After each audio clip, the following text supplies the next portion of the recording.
Genèse 11, 1 à 9. Toute la terre avait une seule langue et les mêmes mots. Après avoir quitté l'Est, ils trouvèrent une plaine dans le pays de Shinéar et s'y installèrent. Ils se dirent l'un à l'autre, allons, faisons des briques et cuisons-les au feu. La brique leur servit de pierre et le bitume de ciment.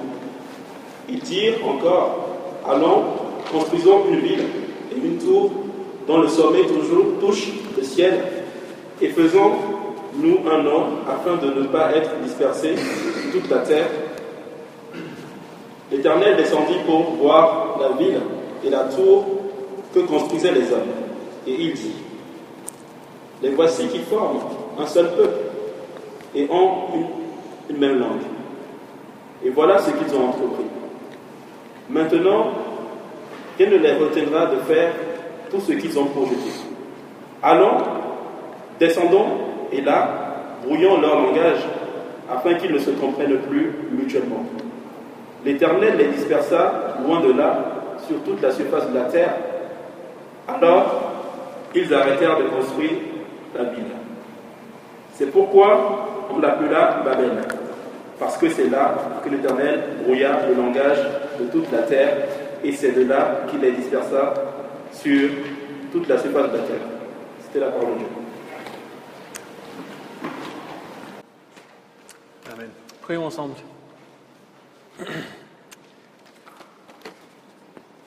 Père, nous voyons dans ce récit des choses qui nous dérangent, qui nous embêtent, qui sont difficiles à comprendre, mais nous avons confiance en ta sagesse, en ta parole, en la perfection et l'inhérence de ta parole. Alors nous voulons y être fidèles ce matin, nous voulons être fidèles à ton esprit. Alors je prie que tu nous guides ce matin dans notre écoute de ta parole, que tu me guides dans l'exposition de ta parole et que nous puissions nous voir à travers le filtre que donne ta parole. Fais en sorte, Père, que nous ne venions pas à la parole avec nos idées préconçues, mais plutôt que la parole nous donne tes idées à toi, qui nous aident à nous modeler d'après ta volonté. Merci, Père. Nous avons besoin de toi ce matin et nous avons confiance en toi ce matin également. Au nom précieux de ton Fils. Amen. Alors, bonjour tout le monde, bienvenue à l'Église Connexion. Si c'est votre première fois, il y a un truc qui ne va pas avec ce machin. Voilà. Alors, première bonne nouvelle, vous êtes dans une nouvelle salle ce matin. Vous avez peut-être remarqué que ce n'est pas pareil que d'habitude. Vous n'entendez pas très bien derrière. Ok, je vais essayer de crier plus fort. En fait, c'était un petit peu précipité le déménagement dans la salle. C'était prévu pour le début juillet. Mais vu le nombre de personnes qui commencent à venir régulièrement, on avait besoin de le faire un petit peu plus tôt. Donc j'avais demandé, j'avais demandé à l'Espace ce matin qu'on puisse le faire à partir de la semaine prochaine. Et les lignes se sont croisées, je ne sais pas où exactement, mais on a été programmé ici pour ce matin. Donc il y a certains matériels qu'on n'a pas encore, comme un microphone qui rendrait cela plus facile à entendre. Donc on les aura, on espère, dans les semaines à venir. Si vous êtes là pour la première fois, en fait, on est presque à la fin de notre série sur l'Évangile dès la Genèse, donc les 12 premiers chapitres du livre de la Genèse. Et les deux dimanches passés, on a regardé le récit du déluge, de cet événement catastrophique qui s'est passé dans le monde, le Dieu qui a inondé le monde et par qui il a montré ce que le péché, c'est-à-dire notre rébellion contre Dieu, mérite. Donc le premier but du déluge, c'était de montrer ce que le péché mérite.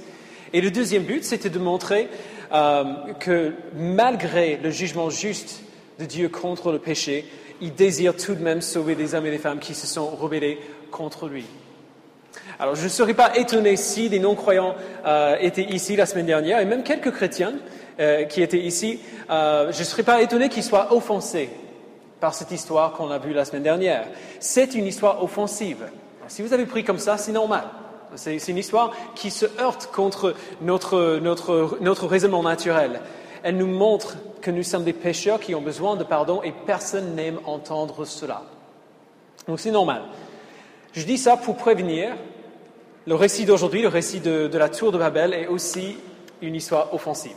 C'est aussi un récit offensif. Donc si vous le prenez comme ça, En quelque sorte, c'est normal aussi, mais j'espère que vous ne le prenez pas comme ça à la fin. Notre société aujourd'hui se réjouit à l'idée de l'homme comme ultime, de l'homme comme le but du monde, comme celui qui peut tout faire. On croit, plus trop maintenant, mais on aimerait croire au rêve américain. Si on essaie vraiment fort, si on travaille vraiment dur, on peut réussir nos projets. Nous avons élevé l'homme à l'état de l'être la plus précieuse qui existe. Nous nous sommes déclarés, pour ainsi dire, des dieux, avec un petit d, des minuscules. Nous nous sommes déclarés des dieux, même si on ne le dirait pas comme ça. Alors, la Bible affirme avec beaucoup de zèle, avec beaucoup de ferveur, la valeur de l'humanité. On l'a vu au chapitre 8, Dieu qui affirme lui-même combien l'homme est précieux. Mais la Bible rejette avec tout autant de zèle, avec tout autant de ferveur, l'idée de l'homme comme ultime. Le récit de Babel est une attaque contre l'humanisme, contre cette idée que la gloire de l'humanité est le but ultime de la vie humaine. Alors, comme nous avons fait pendant les quelques semaines passées, on va regarder brièvement le récit, juste ce qui se passe dans l'histoire que nous venons de lire ensemble, les versets 1 à 9 du chapitre 11, avant de prendre un pas de recul pour essayer de voir ce que Dieu essaie de nous dire par ce récit. D'accord ? Donc on va commencer juste en parlant du récit lui-même, ce qui se passe dans l'histoire. Au début du chapitre 11, l'auteur nous dit que les descendants de Noé sont plus ou moins restés ensemble. Après le déluge, après qu'ils sortent de l'arche, ils sont plus ou moins restés ensemble. Alors ce n'est pas strictement chronologique. Si vous regardez un petit peu en avant, dans les généalogies du chapitre 10, on voit une phrase répétée. Donc on peut regarder le verset 20 comme un exemple. Voilà quels sont les fils de Cham, groupés par clan et par langue dans leur territoire et leur nation. Alors, ils avaient chacun leur clan, ils avaient chacun leur langue. Mais quand on arrive au chapitre 11, tout le monde a la même langue. Ils parlent tous la même langue ensemble. Alors cet épisode de Babel a lieu quelque part entre la sortie de l'arche et les bénédictions et les malédictions de Noé et la fin des généalogies dans le chapitre 10. Donc ce n'est pas chronologique. Il donne en fait où les gens sont dispersés après. Et puis après, dans le chapitre 11, il revient sur ce qui les a fait se disperser comme ça. Alors dans le texte que nous avons lu, les versets 1 jusqu'au verset 9, voici ce qu'on voit. L'humanité avance. Les hommes font du progrès. Ils apprennent à construire de manière plus sophistiquée. On ne sait pas exactement ce qu'ils utilisaient avant, si c'était juste des tentes ou des grottes. Mais en tout cas, maintenant, ils ont appris à faire des briques, à faire des ciments, à construire des choses. La technologie fait des grands pas en avant. Alors évidemment, il faudrait quelques pas de plus avant qu'on arrive au smartphone et aux missions jusqu'à la Lune. Mais quand même, ça va plutôt bien. Ils construisent une ville que l'auteur appellera plus tard Babel.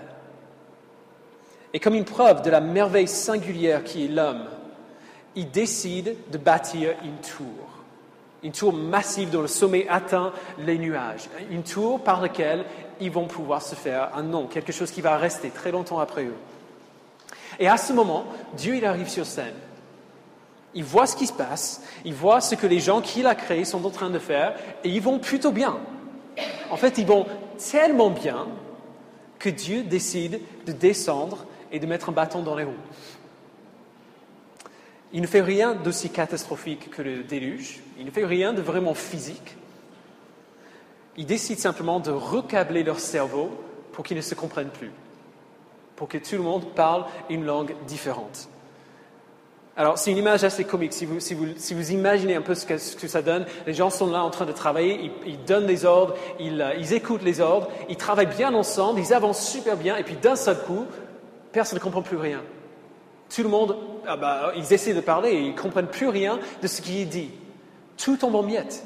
Si on n'arrive pas à se communiquer, vous qui travaillez en équipe, vous savez comment ça marche, si vous n'arrivez pas à communiquer, il n'y a rien qui se fait. C'est impossible de continuer à travailler. Alors ils n'ont aucun autre choix que d'arrêter ce qu'ils font et de partir. Incapables de se parler, ils sont incapables de travailler ensemble Et la vie dans la ville, après, devient aussi impossible. La commerce ne fonctionne plus, la R&D, tout à fait impossible. Le gouvernement est vraiment, vraiment paumé après ça. Si personne ne se comprend, comment est-ce qu'on peut vivre ensemble? Alors le peuple, du coup, se disperse. Ils partent, ils fondent de nouveaux territoires et de nouveaux clans, chacun avec sa langue. Alors voilà, c'est ce qui se passait. Mais la question se posera naturellement, pourquoi est-ce que Dieu a fait ça? Si l'homme avançait tellement bien, si tout allait tellement bien pour lui, pourquoi est-ce que Dieu a décidé de descendre et mettre un bâton dans la roue comme ça? Souvenons-nous d'où nous sommes venus. Dieu a créé le monde et les hommes et les femmes qui se trouvent dans le monde. Alors vous m'avez entendu répéter à plusieurs reprises pendant ce message, pendant cette série. Personne n'est mieux placé que le Créateur pour nous dire comment nous sommes créés pour fonctionner. Personne n'est mieux placé que le Créateur pour nous dire comment il nous a créés, comment nous fonctionnons au mieux.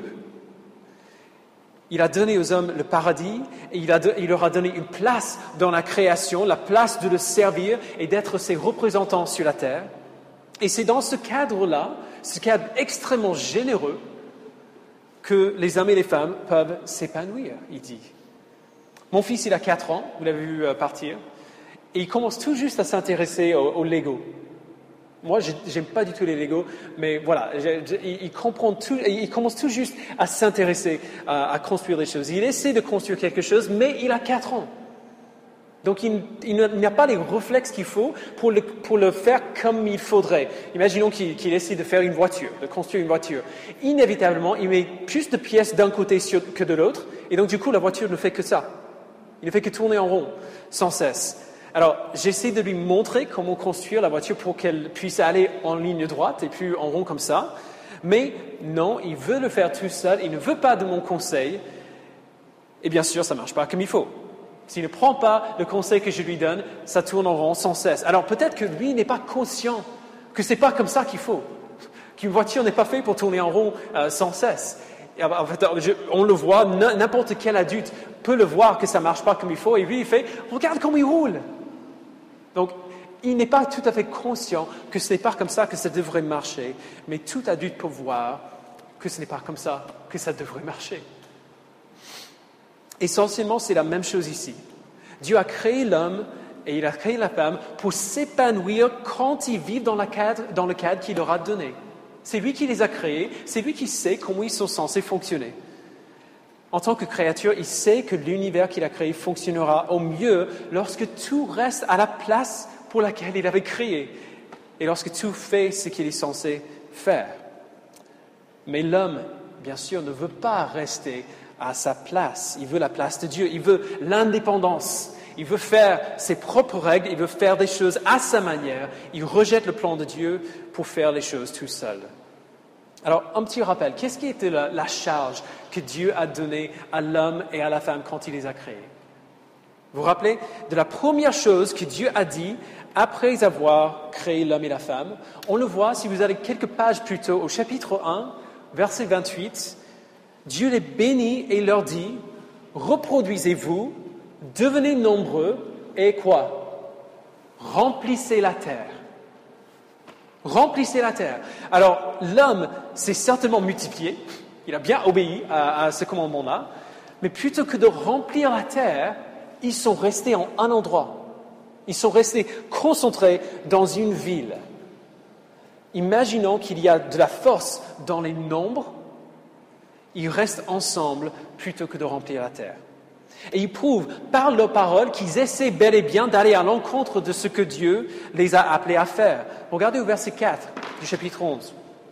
Ils dirent encore « Allons, construisons-nous une ville et une tour dont le sommet touche le ciel et faisons-nous un nom afin de ne pas être dispersés sur toute la surface de la terre. » Dieu leur dit « Remplissez la terre. » Pour le faire, il faudrait justement se disperser. Ça ne se fait pas sinon. Et eux, ils font ce qu'ils font afin de ne pas être dispersés sur toute la terre. Ils décident de construire leur ville en rébellion contre le plan de Dieu qui se disperse et qui remplisse la terre. Dieu leur dit, vous êtes faits pour faire ça. Et eux, ils disent, nous avons une autre idée. Encore une fois, leur déclaration d'indépendance contre Dieu est évidente. Alors Dieu décide de faire quelque chose. Verset 5. L'Éternel descendit pour voir la ville et la tour que construisaient les hommes. Alors, juste entre parenthèses, notez bien l'ironie de l'auteur quand il décrit ce qui se passe. Les gens de Babel ont entrepris la construction de cette tour immense, plus grande que n'importe quoi qu'ils auraient pu imaginer. Mais quand Dieu veut jeter un coup d'œil sur ce qu'ils font, qu'est-ce qu'il doit faire? Il doit descendre. Il doit descendre pour voir la ville et la tour. La tour qu'ils construisent, aussi gigantesque soit-elle, est aussi minuscule pour Dieu qu'une maison faite avec des petits Legos de petits enfants. Fin parenthèse. Alors, verset 6, on voit quelque chose qui nous trouble beaucoup et qu'il faudrait considérer un instant. Le verset 6 nous donne la raison pour laquelle Dieu brouille leur langue. L'Éternel dit, « Les voici qui forment un seul peuple et ont tous une même langue. Et voilà ce qu'ils ont entrepris. Maintenant, rien ne les retiendra de faire tout ce qu'ils ont projeté. » Alors, en lisant ce verset, surtout la fin, et en voyant ce que Dieu dit à leur propos, nous, hommes et femmes modernes, nous avons presque envie de dire, mais ce serait génial! C'est une bonne chose. Maintenant, rien ne les retiendra de faire tout ce qu'ils ont projeté. C'est formidable. C'est le rêve américain, effectivement. C'est ce qu'on veut pour l'humanité, qu'il n'y ait plus aucun obstacle à l'avancement et au progrès de l'humanité. Mais apparemment, Dieu n'est pas d'accord avec ça, et donc il fait quelque chose qui est difficile pour nous. C'est difficile à avaler pour nous. Essentiellement, et je confirme en fait vos conclusions naturelles, je pense, Dieu limite l'humanité de manière intentionnelle et de manière souveraine. L'humanité avance bien et Dieu met une barrière. Il limite l'humanité de manière intentionnelle et souveraine. Alors que ça peut être choquant pour nous et presque dictatorial de la part de Dieu. Ça peut nous sembler comme l'acte d'un dictateur. Il faut garder en tête une ou deux choses qui expliquent, je pense, pourquoi il a fait ça. D'abord, il faut se souvenir, comme on a déjà dit, que Dieu est le Créateur. Non seulement Dieu a l'autorité de faire tout ce qu'il veut avec sa création, mais en tant que Créateur, il a aussi la sagesse pour savoir comment les choses qu'il a créées sont censées fonctionner. Il est au courant de choses dont nous sommes ignorants. Il sait de quelle manière l'humanité peut accomplir ses plans, car c'est lui qui l'a créé, c'est lui qui a donné et a formé ses plans pour l'humanité. Et il sait que ce qui se passe ici à Babel est une perversion à ce qu'il a projeté.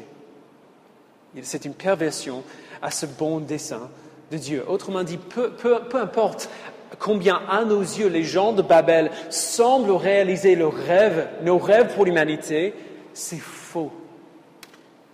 C'est faux. Ils se construisent un avenir qui les paralysera, qui les empêchera d'accomplir les buts saints, bénissants et glorieux pour lesquels Dieu les a créés. Deuxièmement, le fait qu'à ce stade, sans l'intervention de Dieu, l'homme pourrait accomplir tout ce qu'il entreprend de faire, ne veut pas forcément dire qu'il devrait accomplir tout ce qu'il entreprend de faire. Que tout ce qui se passe par la tête de l'homme est une bonne idée. On a vu dans l'histoire humaine des dégâts des gens qui pensaient avoir une bonne idée et puis qui ont lâché cette bonne idée sur l'humanité et ont tué des millions et des millions de personnes. On connaît par expérience que ce n'est pas toujours une bonne chose. Dieu connaît des choses que les hommes ne connaissent pas. Il sait où ce chemin les amènera. Alors dans sa grâce, il les empêche de continuer sur ce chemin. Nous imaginons que l'être humain qui peut réussir tout ce qu'il entreprend, c'est une bonne chose. Mais souvenons-nous que Dieu voit nos cœurs. Il voit ce qu'il y a en nous. Et Dieu a dit plus tôt dans le chapitre 8, verset 21, que l'intention du cœur de l'homme est mauvaise dès sa jeunesse. Vous vous rappelez? L'intention du cœur de l'homme est mauvaise dès sa jeunesse. Autrement dit, les choses que l'homme projette de faire ont des racines dans les cœurs pécheurs. Dans ce récit, l'intervention de Dieu pour limiter l'homme est à la fois un jugement contre l'arrogance de l'homme de penser qu'il sait mieux faire que Dieu, et aussi un acte de grâce envers l'homme pour ne pas lui permettre de continuer sur un chemin qu'il n'avait pas prévu pour lui. Celui qui est ivre voit quelqu'un qui enlève ses clés de voiture, il voit ça comme un acte d'injustice. Cette personne fait une invasion à ma vie privée, à mon choix personnel, à mes droits à l'autonomie, alors que c'est en fait un acte d'amour de la part de celui qui a pris ses clés.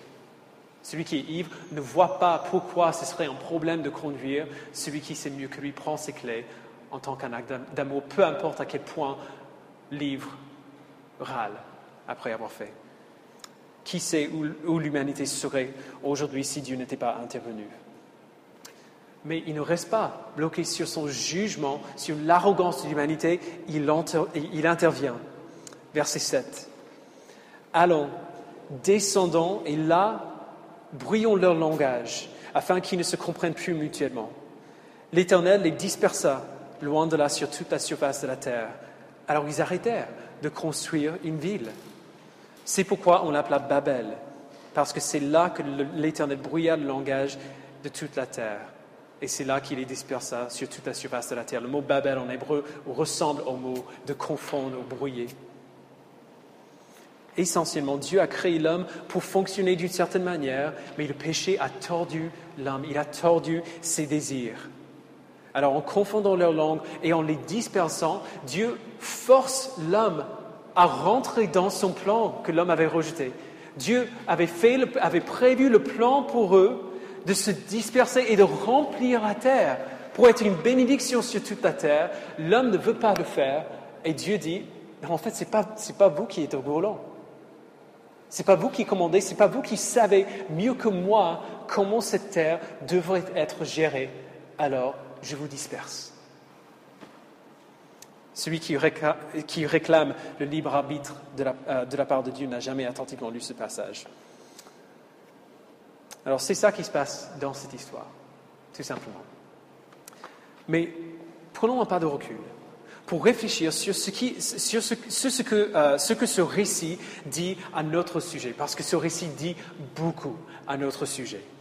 Si vous lisez ce passage avec des yeux modernes, des yeux du 21e siècle, qui est-ce qu'on voit comme le méchant dans cette histoire? Imaginons quelqu'un qui n'a jamais lu cette histoire, qui ne sait pas grand-chose sur Dieu. À premier abord, qui est-ce qu'on voit comme le méchant ici? C'est Dieu. On le voit comme le méchant. Soyons honnêtes, de temps en temps dans l'Ancien Testament, Dieu fait des choses qu'on a du mal à comprendre.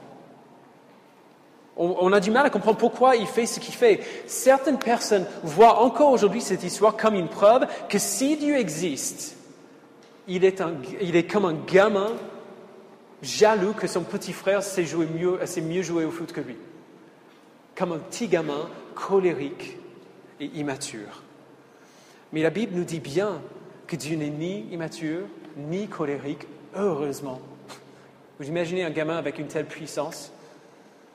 Le fait que notre première réaction à cette histoire est d'admirer l'ingénuité des hommes de Babel et de voir Dieu comme un tyran, ça devrait nous faire un peu peur. Ça devrait nous faire un peu peur parce que ça nous montre que de bien des manières, nous, hommes et femmes modernes du XXIe siècle, nous partageons les péchés de Babel. Nous les partageons tous. Regardons encore au verset 4. Ils dirent encore, « Allons, construisons une ville et une tour dont le sommet touche le ciel et faisons-nous un nom afin de ne pas être dispersés sur toute la surface de la terre. » Alors ils font deux choses ici. Ils construisent une ville et ils construisent une tour. D'accord? Alors d'abord, ils ont deux raisons pour construire ces deux édifices. Et ces deux raisons pour le faire dévoilent deux désirs intérieurs qu'ils ont. D'abord, ils construisent pour éviter d'être dispersés sur toute la terre. Autrement dit, ce qu'ils désirent dans cette ville, c'est la sécurité. Et deuxièmement, ils construisent pour se faire un nom. Autrement dit, ce qu'ils désirent, c'est la louange. Vous voyez clairement d'où je tire ça? Ils construisent pour ne pas être dispersés, pour pouvoir rester ensemble là où ils sont en sécurité. Et ils construisent pour se faire un nom, pour que les gens connaissent à quel point ils sont grands. Leur désir de fond qui les motive, c'est le désir de sécurité et le désir de louange. Alors, la sécurité, c'est une bonne chose, et la louange, c'est une bonne chose également, mais elles deviennent toutes les deux tordues lorsqu'on essaie de les chercher dans des choses qui ne peuvent pas les donner, tout simplement. Et nous voyons ces deux désirs également tordus à des fins injustes dans notre culture aujourd'hui. Comment est-ce qu'on peut voir le désir tordu de la sécurité en nous-mêmes aujourd'hui? Posez-vous cette question. Est-ce que j'ai une image dans mon esprit de ce que je veux pour ma vie? Et est-ce que je ferai tout mon possible pour faire de ce rêve une réalité? Je pense que la plupart d'entre nous répondraient oui à cette question. Alors, travailler pour un but, c'est une bonne chose. C'est une chose louable. Mais nous, être hommes et femmes pécheurs, nous allons presque toujours plus loin que ça. Plus loin que travailler simplement pour un but. Soit nous travaillons très, très, très dur pour faire que ce rêve se réalise et du coup, nous avons un sentiment d'échec quand les choses ne vont pas comme nous avons prévu. Ou alors, nous sommes tellement déterminés à voir notre vision pour notre vie s'accomplir que nous rejetons des opportunités et nous lamentons des épreuves qui nous arrivent parce que ces choses ne figurent pas dans notre plan. Cette question de sécurité est très importante pour nous parce que notre contexte est particulièrement périlleux. Paris est pour plusieurs d'entre vous, donc je vous connais ici, pour beaucoup d'entre vous, Paris est un lieu où vous passez par une étape. Vous préparez quelque chose qui va venir après. Vous faites des études, vous débutez dans votre carrière, vous êtes ici pour commencer. Et vous êtes en train d'imaginer à quoi votre vie ressemblera après. Vous essayez de construire cette vie pour vous-même et de préparer cette vie pour vous-même. Alors cette préparation est bonne, c'est une bonne chose que vous faites, mais elle pourrait très bien bâtir en vous une fausse sécurité. Une sécurité qui est trompeuse. L'impression, comme on l'a dit tout à l'heure, que vous êtes maître de vos propres vies. Vous connaissez le poème préféré de Mandela, Invictus, vous avez déjà entendu? Il se termine par ces lignes. « Aussi étroit soit le chemin, nombreux les châtiments infâmes, je suis le maître de mon destin, je suis le capitaine de mon âme. » Alors prenez un instant pour y réfléchir un peu. Combien d'opportunités ont été perdues à cause de ce désir de maîtriser la vie à tout prix, ce désir de sécurité? Combien de mariages n'ont jamais eu lieu pour cette raison? Combien de couples ont attendu très, très, très longtemps avant d'avoir un enfant, car il faut juste une chose encore avant que ça puisse se réaliser, comme s'il n'y aurait pas autre chose demain qu'il nous faudrait avant. Combien d'offres d'emploi n'ont jamais été acceptées? Ou alors combien d'offres d'emploi ont été acceptées pour la mauvaise raison? Combien d'occasions de partager l'Évangile ont été ratées? Combien avons-nous économisé au détriment de l'œuvre de Dieu ailleurs? Combien de personnes ne sont jamais partagé l'Évangile, ne sont jamais quitté leur maison pour partager l'Évangile dans des lieux où l'Évangile n'est pas encore annoncé? Combien d'églises n'ont jamais été implantées? Frères et sœurs, lorsque nous réalisons que Dieu est notre sécurité, que Dieu est le maître de notre vie, que lui seul est capable de maîtriser nos vies, nous voyons que Dieu a prévu des choses bien meilleures que nous, pour nous, que les vies que nous avons si méticuleusement planifiées pour nous-mêmes. lorsque nous réalisons que c'est lui notre sécurité, nous sommes alors libres et capables de prendre des risques, de faire des choses qui nous font peur, qui ne sont pas forcément logiques, comme venir au centre de Paris où ça coûte super cher pour implanter une église où on n'aurait pas d'argent et on aura des jeunes qui n'ont pas beaucoup d'argent non plus. Vous serez capable de prendre des risques pour le royaume, pour le glorifier dans vos propres vies, pour glorifier dans votre famille, pour glorifier dans votre couple. Et même d'endurer des difficultés avec courage, parce que vous saurez qu'il maîtrise vos vies bien mieux que vous pourriez faire. Vous serez libre de profiter de chaque opportunité que Dieu se présente à vous, sans avoir peur de laisser Dieu prendre la main sur cette vie que vous aviez planifiée pour vous-même. Ce désir de sécurité est en nous tous. Il a été placé en nous par Dieu lui-même, mais il a été tordu. Alors comment racheter ce désir de sécurité?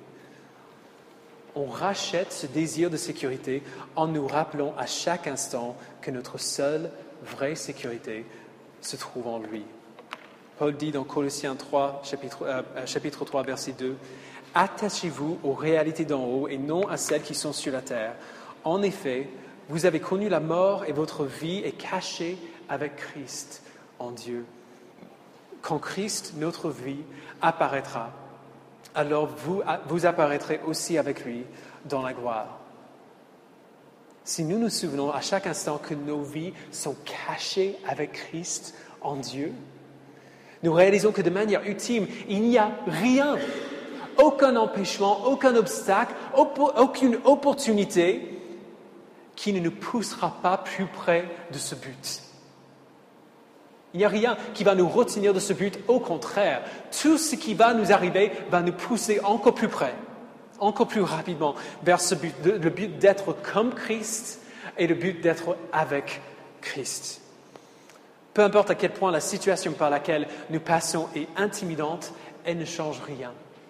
Elle ne change rien en ce qui concerne le résultat final de votre vie. Peu importe ce qui nous arrive, le résultat final sera le même. Quand Christ, notre vie, apparaîtra, alors vous apparaîtrez aussi avec lui dans la gloire. Nous pouvons et nous devrions nous servir de la sagesse que Dieu nous a donnée. Nous pouvons et nous devrions chercher la volonté de Dieu pour nos vies. Nous pouvons et nous devrions chercher à prendre les meilleures décisions possibles. Donc réfléchissons avant de faire ce qu'on fait. Mais nous ne devrions jamais imaginer que ce sont nos plans pour nos propres vies qui vont faire que ça marche. Nous ne devrions jamais imaginer que ce sont nos plans pour nos vies qui feront que nous arrivions au but. Christ est notre sécurité. Christ est notre vie. Christ nous fera arriver sains et saufs à destination. Alors, comment est-ce qu'on peut voir le désir de louange tordu dans notre culture? Encore, on peut se poser quelques questions. Pensons à ce qu'on fait. Combien de nos actes, pense à ce qu'on fait dans une journée normale. Combien de nos actes sont faits au fond, avec au fond dans nos esprits le désir d'être admiré par ce qu'on fait, à cause de ce qu'on fait. Le désir d'être vu par ceux qui nous entourent et que les gens qui nous entourent disent « Ah, c'était bien ça ». Sommes-nous en colère ou blessés lorsque nous travaillons vraiment dur pour quelque chose et que personne ne le remarque? Le désir d'être loué est en fait une version tordue d'un autre désir beaucoup plus basique, le désir d'être aimé. C'est la même chose, hein? Combien d'entre nous sommes torturés par l'idée que la personne que nous aimons ne nous aime pas en retour, ou en tout cas ne nous aime pas autant que nous les aimons? Combien d'entre nous sont intimidés par les gens qu'on admire, vont stresser à mort à l'idée de les rencontrer, d'avoir une discussion avec eux, parce qu'on a envie que cette personne que moi j'admire, je veux qu'il m'admire aussi. Alors, voici juste un exemple personnel, si je peux oser ça. Il y a quelques semaines, quelqu'un dans cette salle m'a dit qu'ils ont un ami au Québec. En fait, je leur ai posé la question, comment est-ce que vous avez entendu parler de l'Église? Ils ont dit, c'est un ami au Québec qui me l'a recommandé. Mais comment il a visité l'Église? Non, il écoute le podcast. Moi, je n'étais même pas au courant que qui que ce soit connaissait le podcast. Je pense que c'était juste pour vous qui avez raté un message, que vous puissiez vous rattraper le coup. Alors, j'avoue, c'était un moment dangereux pour moi. Parce que c'était agréable. C'était bien agréable. J'avoue que ça m'a fait du bien d'entendre que... Et je pense que c'est un peu normal que ça m'a fait du bien. C'était encourageant d'entendre que quelqu'un d'autre, même dans un pays très très loin, a entendu quelque chose et a recommandé notre Église à cause de ça. Ça m'a fait du bien. La même chose arrive, d'ailleurs, lorsque j'essaie de parler à quelqu'un dans notre union d'église, l'association baptiste, et quand quelqu'un me demande comment vont les choses à l'église. Alors, je dois dire la vérité, les choses vont bien. L'église grandit vite. Les gens, vous grandissez dans votre foi, vous qui êtes engagés dans l'église, on vous voit grandir dans la maturité chrétienne, de votre confiance en Dieu, dans votre foi en lui. J'ai presque que des bonnes nouvelles à leur annoncer. Il faut que je dise la vérité, mais il faut que je fasse attention à mes motivations quand je le dis, à mon propre cœur quand je le dis, parce qu'il serait facile pour moi de vouloir que l'Église aille bien, de vouloir que vous soyez en train de grandir dans la foi, en imaginant que votre santé spirituelle me donne de la valeur. Vous voyez ce que je veux dire? En imaginant que si l'Église va bien, c'est parce que moi je vais bien. Ce plaisir que je ressens quand je parle de l'Église peut être trompeur. Et il est trompeur. Personne ne va parler à l'Église Connexion au paradis. Personne ne va être en train de dire, vous avez vu Jason, il était formidable. Vous avez vu l'Église Connexion, c'était excellent ce qu'ils ont fait. Vous pensez vraiment qu'ils vont parler de nous au paradis? Bien sûr que non. Bien sûr que non. Si cette église survit et grandit et brille pour l'évangile à Paris et implante d'autres églises, et je prie pour toutes ces choses-là, les gens au paradis vont louer la grâce incompréhensible de Dieu d'avoir fait que ça marche avec un idiot comme moi au volant. C'est comme ça que ça va marcher. Si on parle de cette église du tout, ça va être « Waouh, Dieu, tu es vraiment incroyable d'avoir fait que ça marche. » Toute la gloire, toute la louange, toute l'attention sera centrée sur le Sauveur qui nous a rachetés et pas sur quoi que ce soit que nous avons pu faire. Alors comment est-ce qu'on peut racheter ce désir de louange qui est bon, ce désir d'être aimé? D'abord, nous nous souvenons que nous sommes déjà aimés et acceptés par le seul être qui compte vraiment. Le prophète Sophonie dit dans son livre, chapitre 3, verset 16, « En ce jour-là, on dira à Jérusalem, « Sois sans crainte, Sion, ne baisse pas les bras, car l'Éternel, ton Dieu, est au milieu de toi, un guerrier qui te sauve. Il sera transporté de joie à ton sujet, et il te renouvellera dans son amour pour toi.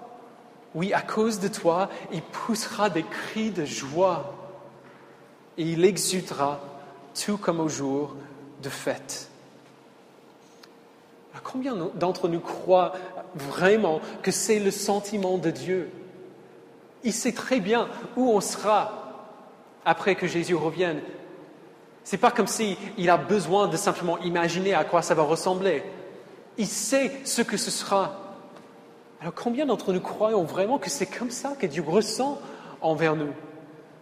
Qu'il est transporté de joie à notre sujet, qui pousse des cris de joie. D'autres versions disent qu'il chante avec exaltation, qu'il exulte à notre sujet comme au jour de fête. À quoi doit ressembler ce chant d'ailleurs?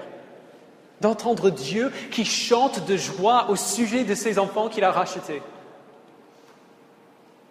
Il faut qu'on le sache.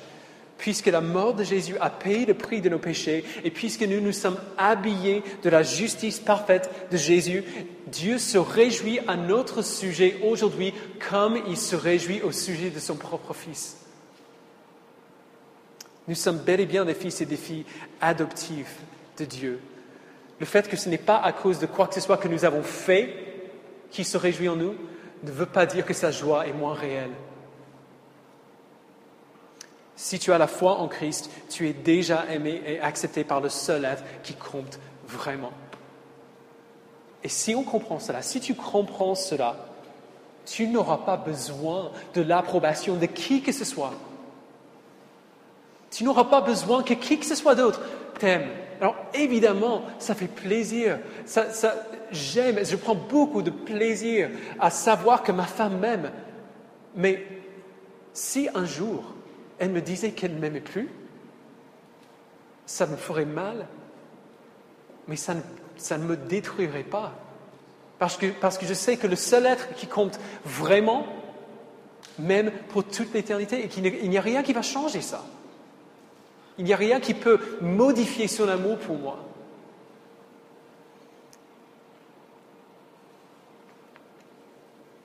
Deuxièmement, nous rachetons ce désir de louange et d'amour en prenant ce désir et en le détournant tout simplement. En plaçant Jésus-Christ dans nos cœurs comme l'objet ultime de louange et d'amour. Tout ce que j'ai dit jusqu'à maintenant à la louange et à l'admiration centrée sur nous-mêmes. Et c'est vrai que Dieu nous aime, mais la manière ultime de racheter ce désir de louange, c'est de placer Jésus-Christ dans nos cœurs comme l'objet ultime de louange et d'amour. Lorsque nous refusons pour nous-mêmes cette place centrale, cette place ultime que nous ne pourrions jamais occuper de toute façon, les choses rentrent dans l'ordre. Nous sommes libres de vivre pour la louange et pour la gloire de Christ, et c'est pour cela que Dieu nous a créés. Paul dit dans Romains chapitre 11, verset 34, « Qui a connu la pensée de l'Éternel et qui a été son conseiller? Qui lui a donné le premier pour être payé en retour? Car c'est de lui et par lui et pour lui que sont toutes choses. À lui la gloire dans tous les siècles. Amen. » Autrement dit, nous sommes créés par Christ, nous venons de Christ et nous existons pour Christ. Et lorsque nous lui accordons cette place, lorsqu'on accepte qu'il prenne la place qu'il a de toute façon, nous faisons ce pourquoi nous existons. Et je ne sais pas si on arrive à capter à quel point c'est libérateur de savoir que je fais ce pourquoi j'existe. J'accomplis la raison pour laquelle je suis là sur cette terre. Il n'y a rien de plus libérateur que ça. Dieu, notre Créateur, sait comment ces créatures peuvent s'épanouir si seulement nous le croyons. Alors, pour conclure, si nous appartenons à Christ, souvenons-nous des péchés de Babel. Souvenons-nous du jugement de Dieu contre l'arrogance humaine. Voyons les désirs corrompus de sécurité et de louange en nous-mêmes et tournons-nous vers Jésus pour toute notre sécurité. Rendons à Christ toute notre louange. Sachons qu'en lui seul, nous sommes en sécurité parfaite. Et qu'en lui, nous sommes entièrement aimés. Et qu'en lui, nous louons la seule chose qui est vraiment digne de louange. Et si vous ne connaissez pas Jésus aujourd'hui, pensez à ces désirs, ce désir de sécurité, ces désirs d'admiration en vous-même. Pensez à quel point vous voulez être en sécurité, à quel point vous voulez être aimé. Et sachez que l'invitation de l'Évangile est l'invitation d'aimer parfaitement le seul être qui est digne de votre amour, et c'est l'invitation de connaître la seule sécurité parfaite. La bonne nouvelle de l'Évangile, c'est que cette sécurité, cet amour sont offerts aux pires des pécheurs. On n'a pas besoin d'être assez bon pour les recevoir. Jésus est venu dans le monde pour sauver des pécheurs. Heureusement qu'on a besoin de rien faire pour accéder à Dieu. Qu'on ne peut pas être assez bon pour le recevoir. L'Église existe aussi pour les gens qui sont pécheurs, non pas pour des gens de bien. L'Église existe ont des gens qui sont pécheurs. Si vous regardez juste un petit peu autour de vous, à chaque instant que vous voyez une personne devant vos yeux, cette personne est aussi pécheur que vous. Alors, soyez rassurés. Il n'y a personne qui est mieux que qui que ce soit ici. Et c'est une bonne nouvelle pour nous. Nous n'avons pas besoin d'être assez bons pour accéder à Dieu. L'appel que Dieu vous donne par l'Évangile, c'est l'appel de venir à lui par la foi, d'être pardonné de même le pire des péchés et d'accepter ce don de la vie éternelle, de savoir une bonne fois pour toutes que vous êtes en sécurité parfaite pour toute l'éternité, de savoir que vous êtes pour toujours aimé par celui qui vous a créé, par le seul être qui compte vraiment, et de savoir aimer celui qui mérite parfaitement votre amour. Prions ensemble.